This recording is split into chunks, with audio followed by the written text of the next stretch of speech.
Hey, welcome to Maximum Bat Speed. I want to do a video here with Buster Posey, and I just wanted to do it from the backside here to give you a different perspective on what's actually going on in a very high level swing.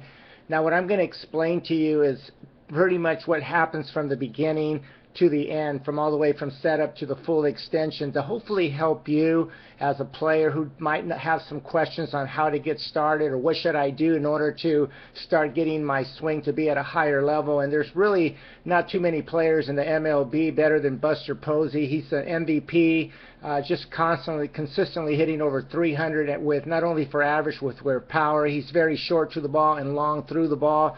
Reminds me a lot of Correa. He has a beautiful swing like this, and Carlos Correa and Miguel Cabrera and Buster Posey. These three guys, in my opinion, they have one of the better swings in the MLB. So let's get started here. The first thing I'm going to show you is this, that when you want to have a good swing, you want to start off with a good setup. And you can see right here, right from the very beginning, you can see that his knees are inside of his feet.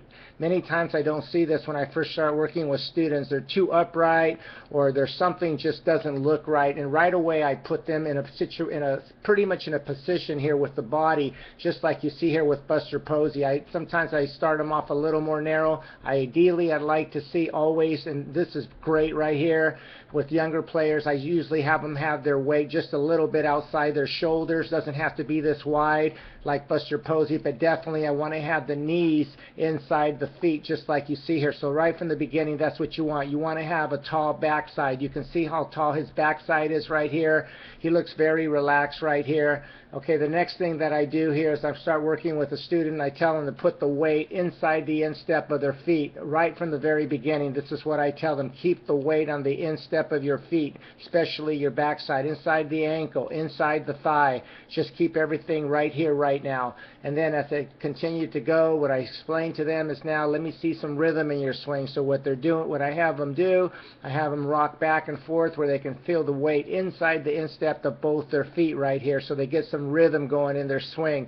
Next thing I do when I'm working with a student, I start teaching them, okay, let's get into a good gather, a good negative move, and this is crucial right here, and this is very important for you. The reason I had them set up the way I did is because you want them to be able to get into their negative move or their gather into a firm back leg. And you can see here as he reaches the apex of his gather right here, and this is crucial for you to just get yourself going in the right direction. You can see here how he's going to post up against a firm back leg, and I cannot emphasize this enough. Right now in his swing, his weight is in the instep of his foot, instep of his ankle, instep of his thigh. There's no way he could post up against a firm back leg like he's doing right now. So watch what's going on right here. As he gets into his negative move or his gather, you can see it's very obvious he's posting up against a firm back leg.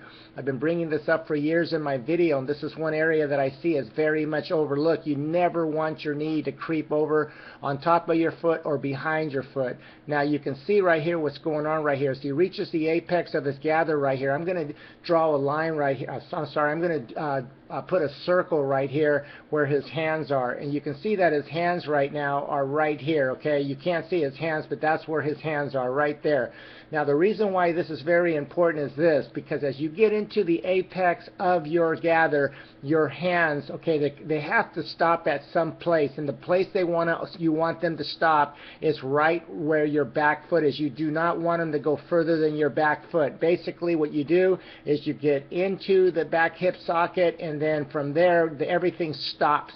Okay, and that is where your hands stop as well. They do not go beyond your back foot. Now, what I'm going to show you here is this. Once he gets to this place right here, as he starts to get into his forward move, watch what's going on with his hands. Okay, you're going to see that the bat is going to stay right there as he gets into his toe touch. Now he's at toe touch. You can see there that nothing has happened as far as his hands. So what he's doing is he's walking away from the hands. Okay, he's walking away from the hands. Too many times I see when I first start working with students, they're taking their hands with them. Okay, and that's not something you want to do. You want to basically, again, get into your gather, leave your hands there, and from there at the apex of your gather, you leave your hands there and you walk away from your hands with a very balanced 50-50 toe touch, just like you see here. Is beautiful right here, what you see here. Again, you can see how well his base is right here. Just beautiful symmetry right there. Very nice. You can see again his backside, how straight it is right there.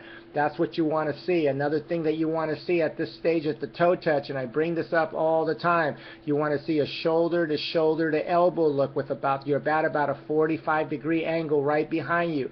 This is something that you should be checking for in your own swing. Another thing that's crucial is this, which is sometimes overlooked. Watch how he gets into his toe touch. As he gets into his toe touch, he's going to land on the ball of his front foot. He's not going to land on his feet flat-footed. He's not going to land on his toes. He's landing on the ball of his foot. Watch that. He's landing right on the ball of his foot.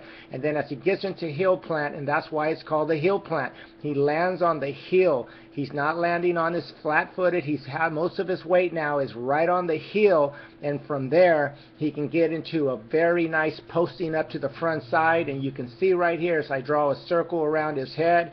Let me just change this right here. If I draw a circle around his head right here, you're going to be able to see that he does a beautiful job as he gets to heel plant right here. Heel plant, and watch how beautifully he gets to the front side and he rotates off a firm front side. This is going to allow him to have tremendous whip through the ball, tremendous hitting to the ball and through the ball. And the way this occurs is if you get to a great heel plant just like he's doing right here, you're going to allow your body to stop and you're going to be able to hit to the ball and through the ball. See how beautiful that is? And now another thing that's very important, it's pretty obvious right here at this stage of the swing right here, he has a palm up, palm down look. And many times what I see at this stage of the swing, too many players are rolling over, and you do not want to roll over. You want to try to do your best to get to a palm up, palm down when you get to the full extension. It's crucial. That's why Buster Posey hits over 300 every year with power.